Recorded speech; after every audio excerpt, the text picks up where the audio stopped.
All right, guys, welcome back to Paceacre. I remember in a previous video I shared with you guys how we have a bachelor flock in this, the other side of my coop over here. So today we've had them locked up for probably a little over 2 weeks. And the reason being was they were roosting in a tree over here. So the thing is when you get birds, when you bring new birds home, you need to leave them locked up for at least 2 weeks.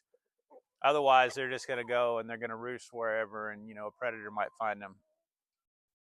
So I put them in the coop once already, and I left them in there for about a week, and I thought surely they were hatched here, they would stay in the coop. Well, they didn't. So this time I left them in there for about 3 weeks. So a lot of these roosters we are going to process, but it's winter's setting in on us here in the Ozarks. So for now, we're just going to turn them out, and then so just hang loose, and you're going to see some roosters coming by. All right, here they come. Come on, guys, you're free. They don't even know that they're free.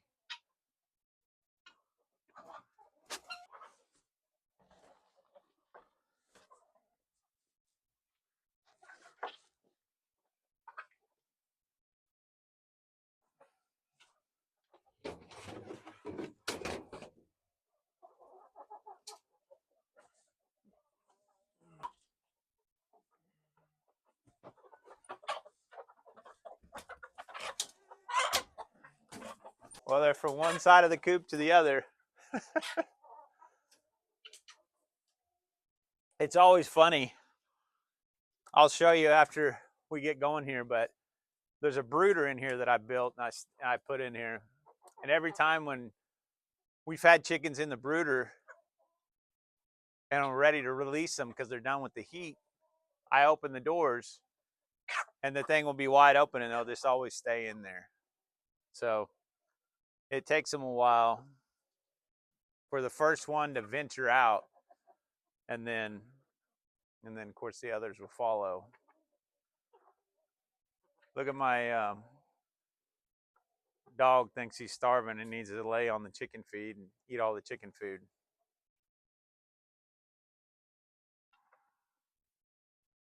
All right, so I talked about, you seen from the outside, this is the other side of the coop.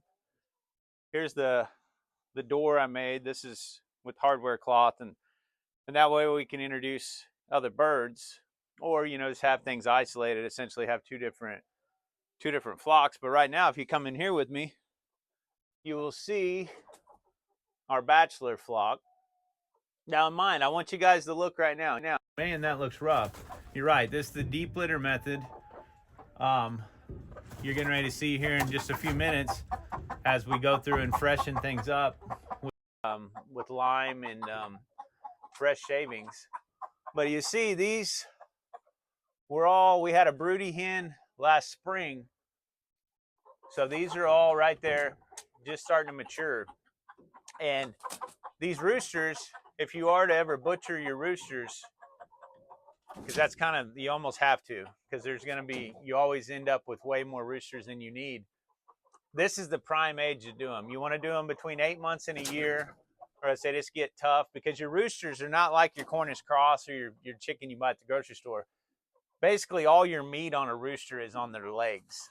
So like their breasts, there's not going to be a whole lot of meat, but the main amount of the meat is their legs and their thighs. But with our flock, a couple years ago, we got what we thought was this little hen, and that had a bad attitude. So we named her Karen, hence the bad attitude. Well, it turned out Karen started crowing, and he was we don't have him anymore, but he was a little rooster that was a little troublemaker. Well, he also somehow became the dominant rooster for a period of time. So that means that's where all of our little small chickens came from. Pan around to one of his little sons right behind you there. Mr. Rowdy himself.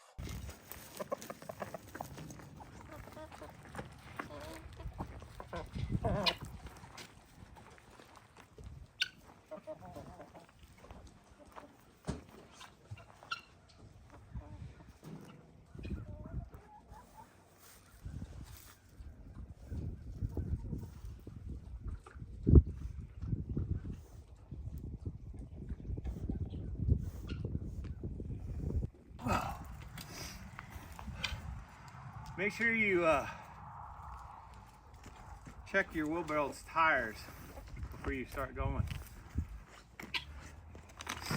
All right, this is not a paid advertisement, but this is what we use. It's safe.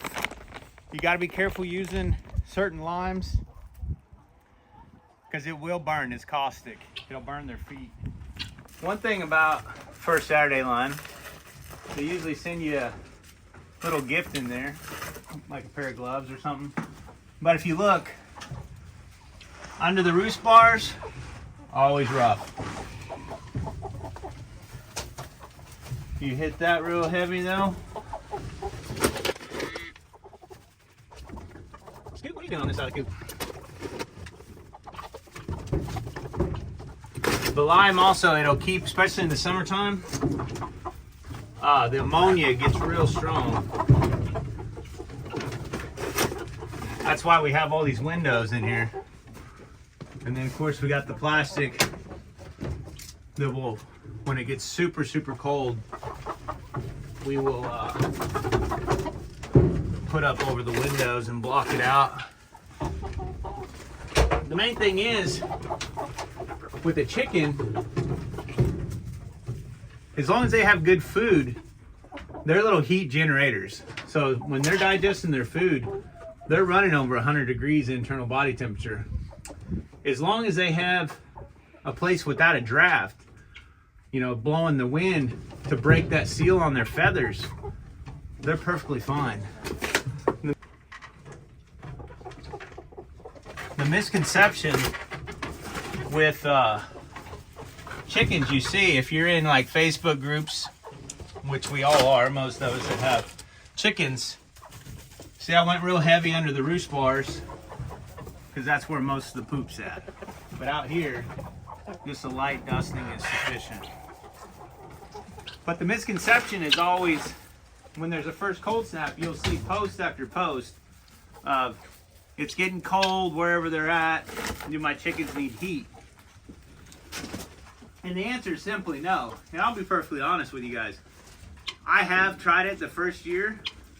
I thought, man, it got real cold, like 16 below. And I didn't want lose any chickens. So I put a little spot, I just put some heat. Came out here early in the morning, 16 below zero. Nobody was anywhere near the heat. Everybody was on the roost bars where they normally were. So it's not necessary. Come in here and show. So this is a commercial nesting box. These are absolutely fantastic. You've got these this bar that you can put up out of the way to kind of block them off.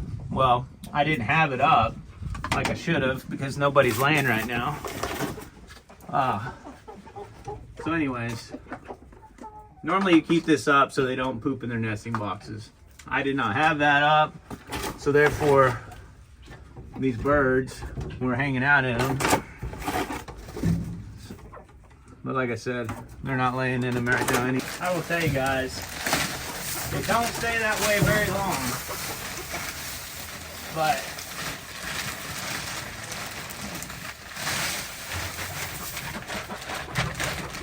when you first put your lime down and then you add some fresh shavings, you walk in and you're like, oh man, it's so nice. Like a nice, clean, fresh chicken coop. But obviously, they're chickens, so it doesn't stay that way long. You see me ducking in here? When I built this thing, a little funny side story. When I first built it, I was standing on the ground next to the existing coop. You gotta remember, this was a solid wall right here. So I'm standing out here on the ground, and I thought, that'll be a good height. But then, remember I told you in the previous video that I added, there's a bunch of creek rock down. That's the floor. Keep everything dry and drained.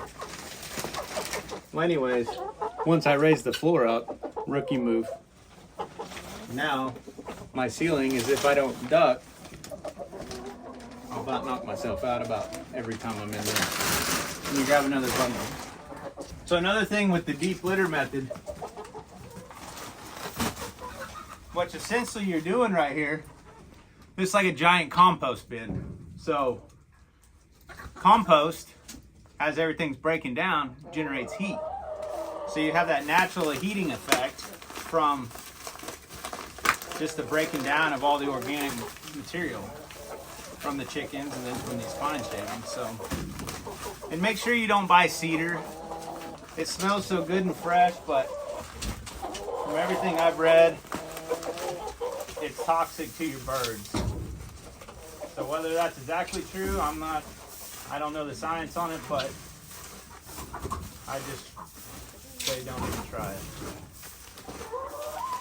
You'll see people, they use coffee grounds and all kinds of different stuff, and if that's something you're interested in, I mean, feel free. I'm sure that would smell nice, having coffee grounds everywhere. This door, I've literally shortened it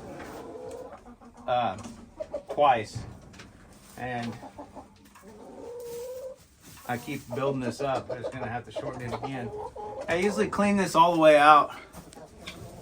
I'll give me an N95 mask because you don't want to breathe this stuff, and I'll rake all this stuff out and in the spring and just kind of start over, get it down, you know, bring it down, haul it out,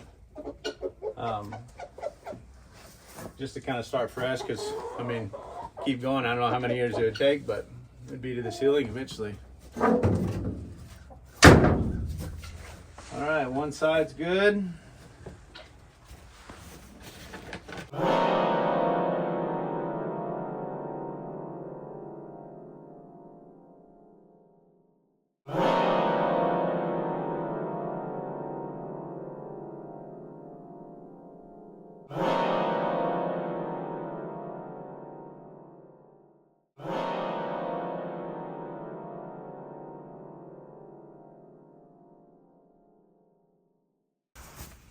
All right, guys, well, you can see it's absolutely not perfect, but it's a lot better than where we started. So this was 4 bales of pine shavings, several scoops of that first Saturday lime, and I will tell you, it is so much fresher in here. It really wasn't too bad. The winter time's not as bad as far as like the ammonia and stuff, but in the summertime it does get bad. That being said, this is all we're going to do here for today on the chicken coop. In the future, you will see stuff like this. This plastic we have just kind of hanging here. As it gets colder, we will we'll staple that back up and kind of block some of the breeze out of here. But for now, it's pretty nice, and that keeps nice, good ventilation, because that's the #1 thing with your chickens. Also, one last thing about these windows that made me think. So this is south, okay? So north and west are where most of your wind and your weather always come out of. So I don't recommend putting any doors or windows on that side. So all of our windows are south, doors south, window over there, east.